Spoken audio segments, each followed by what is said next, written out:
Фондацијата за култура и спорт и секторот за култура денеска на пресконференција ја најавија празничната програма на општина Куманово. Почнувајќи од вечерва па се до 27 декември, Куманово ќе биде центар на значајни културни случувања, пред се новогодишни представи за деца, концерти, интерактивно дружење со повеќе маскоти и секако Дедо Мраз. Со ова културна уметничка програма новогодишна започнуваме токму денеска, 19 декември, каде ќе имаме еден новогодишен вечерен музички концерт, насловен како и повторно Евергрини, со почеток во 19 часот во Занечискиот дом, влезот е слободен, а на овој концерт ќе настапат познатата Лидија Кочовска, Владко Груевски, познат македонски оперски пејач и Андри Наунов пијано. На 24 декември ќе ни гостува алтернативен театар од Пишани од Скопје со своја детска новогодишна представа Добриот и лошиот Дедо Мраз. Ова представа е за деца од 3 до 12 годишна возраст. Представата ќе започне во 13 часот во Занечискиот дом и влезот е слободен. На 26 декември кумановчани ќе имат можност да уживат во хуморот и сатирата во стендап од нашиот актер Жарко Јовановиќ. Почеток 19:30 часот во Занечискиот дом, влезот е слободен.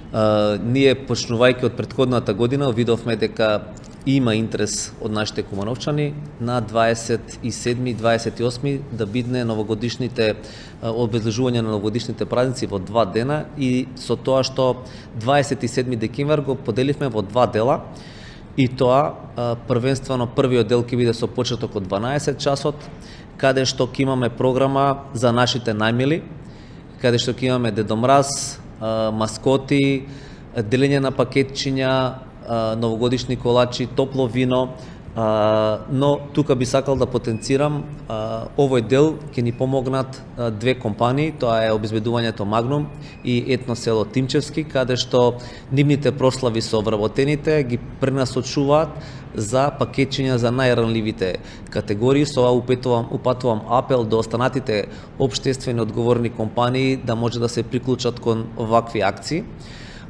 Исто така, после одржување на првиот дел со DJ Томи, имаме вечерен дел каде што ќе настапат наши локални артисти, а тоа ќе биде групата Мираж, групата Нема назад, Ајман, Едно дете, Ламарио и нашиот, да не кажам, идол на младите и на веќе возрастните, Лука Чомбе. И со тоа 27 го затвараме, што се однесува до 28 со почеток од 16 часот на плоштадот во Куманово ќе имаме целодневен новогодишен концерт, каде што ќе настапат Мартинијан Кириловски, групата Пепердмин и на крај ќе го завршиме со увертива на Антонија Гиговска. Со тоа ќе ја завршиме новогодишната магија во Куманово, исто така ги повикуваме сите наши сограѓани да дојдат да се забавуваат во новогодишната музика и да уживаат во неа. Исто така би кажале дека за прв пат оваа година, после неколку години, организираме новогодишен базар, каде што ќе имаме надвор куќерки, каде што можат нашите кумановчани да купат новогодишни честитки, да се напијат топло вино и да уживаат на новогодишните подароци. И исто така, општина Куманово, како и секогаш и оваа година, прогласува најдобар полицаец за 2025 година и најдобар пожарникар за 2025 година.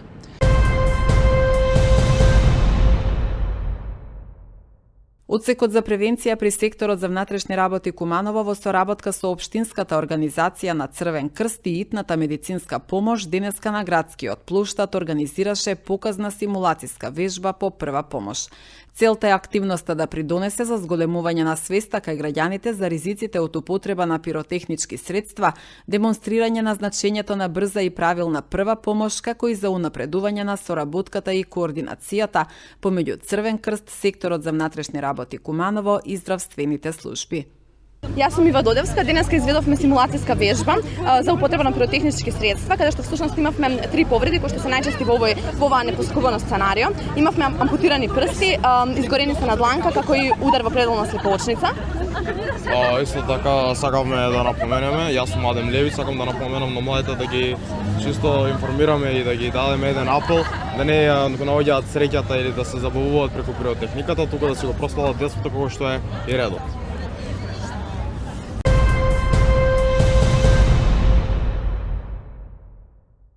Во организација на хуманитарното здружение Мајка од Куманово се одржа завршна јавна дискусија со презентација за освојување на стратегијата за унапредување на родовата еднаквост на општина Куманово од страна на интерсекторската работна група составена од представници од повеќе сектори од општинската администрација, институции, граѓански здруженија и членови на Советот на општината. Развивањето на стратегијата за унапредување на родовата еднаквост во општина Куманово е реализирано во рамките на јавен повик за финансиска поддршка за организирање на превентивни мерки и активности во областа на социјална и детска заштита, спроведувано од хуманитарното здружение Мајка. Носител на проектот е секторот за култура, спорт, социјална заштита, заштита на децата и здравствена заштита од општина Куманово. Во јавната расправа учествуваа представници од сите субјекти кои што работеа во изготвувањето на документот кој треба да се усвои со одлука на Советот на општината.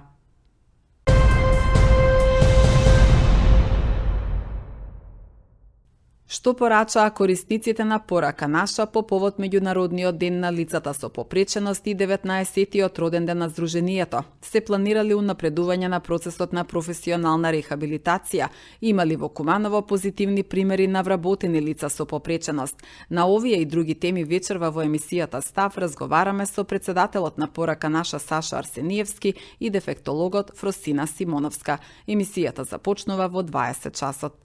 Најважно за корисниците на овој центар е јавноста, односно општествената заедница да ги разбере нивните потреби, да се запознае со нивните активности во процесот на рехабилитација, да се запознае со работните активности, бидејќи во рамките на порака наша обстојуваат неколку работилници, кај што нашите корисници вложуваат огромен напор, огромни емоции, огромна мотивација при изработка на тие производи, така да тие производи, еве што можете и тука да ги видите, што се изложени, представуваат едно мало чудо, затоа што тие имаат пазарна вредност, меѓутоа не може таа вредност да се мери во пари.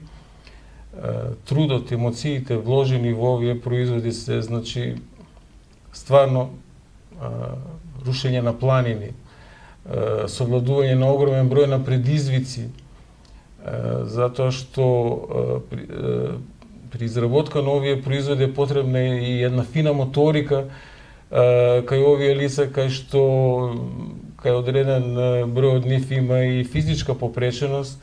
Процесот на професионална рехабилитација веќе некако го унапредивме, затоа што имавме еден проект кој го спроведуваше ГИЗ Налас и ЗЕЛС во соработка со општина Куманово преку Оделение за социјална заштита, и проектот беше насочен точно кон развивање на работните вештини, со тоа што можевте и вие да видите кога бевте на посета, во порака наша може да се најдат машини за сублимација на текстил, за сублимација на чаши, алуминиумски шишиња, изработуваме магнети, привезоци.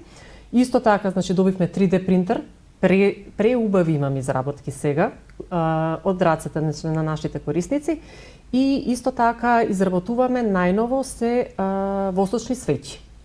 Тоа е нешто ново што се случува, една нова работилница во центарот, така да процесот веќе полека го унапредуваме, и тоа е едната фаза. Другата фаза се однесува на стандардизирани инструменти, и тие инструменти ги користевме сега за проценка на општа работна способност, проценка на конкретна работна способност кај нашите корисници, со тоа што изработивме индивидуални планови за секој од нив, и проценка на вештини за независно живење.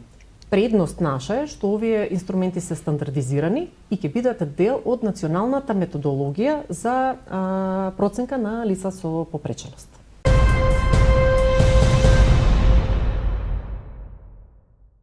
Во занаетчискиот дом вчера беа изложени уметнички дела од текстилен отпад во организација на Сдруженијето за иновации млади Ино Млади Куманово. Оваа културна активност е во рамките на проектот Жена борец, уметност и едукација за одржлива иднина на Сдруженијето, кој доби финансиска поддршка на јавниот повик за граѓански организации преку одделението за стратешко планирање, креирање политики, следење и локален економски развој при општината. Проектниот процес се одвиваше 6 месеци во кои ученици од општинските основни и средни училишта активно работеа на собирање и размена на текстилен отпад, изработувајќи уметнички дела во различни техники. Изработена е и скулптура на жена борец од текстилен отпад како символ на Куманово, одржливоста и заштитата на животната средина од страна на учениците од средните училишта. Беше спроведена и кампања за подигање на свеста на граѓаните со цел за чувување на здрава животна околина.